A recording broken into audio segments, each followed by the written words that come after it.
დღეს კლიფორდების ოჯახს ვსტუმრობთ. ეს ჩვენთვის ერთი ნაბიჯია თბილისიდან დიდ ბრიტანეთამდე. შემოვძანდით? ლი კლიფორდი უკვე 20 წელია საქართველოში ცხოვრობს. კულინარიული თერაპია მისი ყოველდღიურობის განუყოფელი ნაწილია. გურმანიას ის დღეს ნამდვილი ბრიტანული კერძით და ეტიკეტით მასპინძლობს. დღეს მე მოვამზადებ ხორცის ღვეზელს. ესაა ძალიან ტრადიციული და მარტივი ინგლისური კერძი. ისევ ვცდილობ ყოველთვის რაღაც განსხვავებული მოვამზადო და ზოგჯერ ქართულიც. ძალიან მიყვარს ოჯახურის მომზადება. იცით, საქართველოში არსებობს გამოთქმა, რომ სამზარეულოში მხოლოდ ქალი უნდა იყოს.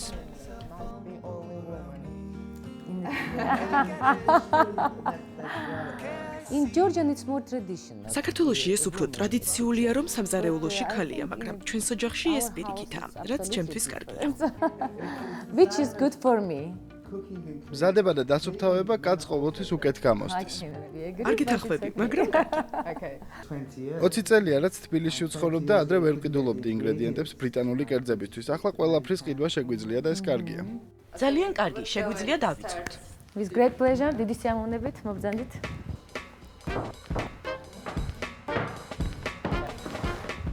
ხორცი, კარტოფილი, ხახვი, ნიორი, წიწაკა, სტაფილო, კარაქი, ხველი, წითელი ღვინო და სანელებლები. ახლა მზადებას იწყებს. ტაფაზე ასხამს ზეთს.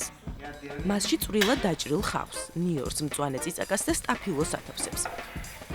5-6 წუთის შემდეგ ტაფაზე გატარებულ ხორცს ყრის. ამატებს მარილს, შავ პილპილს, 100 გრამ წითელ ღვინოს. ეს იქნება ინგლისური კერძი ქართული ღვინით?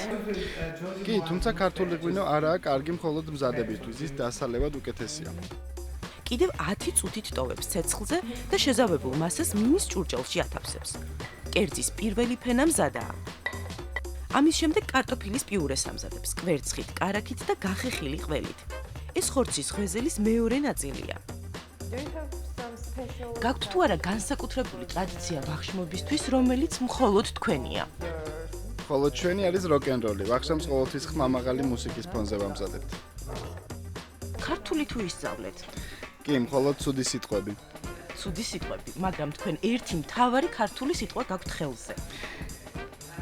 კი, მე ეს გავიკეთე დიდი ხნის წინ. და ეს ნიშნავს თავისუფლებას. მთავარი რამ. ახლა ამ ყველაფერს ღუმელში დგამს და 20 წუთში ვახშამი მზადაა. ჩვენ კი ნამდვილი ბრიტანული ვახშმის მზადების მთავარი რიტუალი წინ გვაქვს. მაგიდის მომზადებას ვიწყებთ. ერთ-ერთი ჩვენი ტრადიცია, ოჯახის რიტუალი, ანუ პირადად შემიძლია ვთქვა, სანთლები, რომელიც ინახავს სიმყუდროებას ოჯახში. სითბოს და სილამაზეს, რა თქმა უნდა.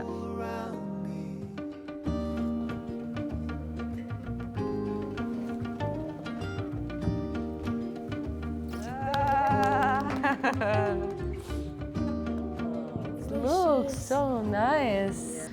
როგორც მეუღლემ გაამზადა, დიასახლისი ჭრის და გვილაგებს თეფშებზე.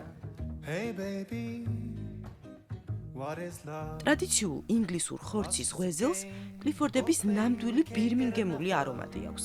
თუმცა მოგზაურობა ბრიტანეთში ქართული წითელი ღვინით სრულდება. Cheers. Kalmar. Cheers. Cheers.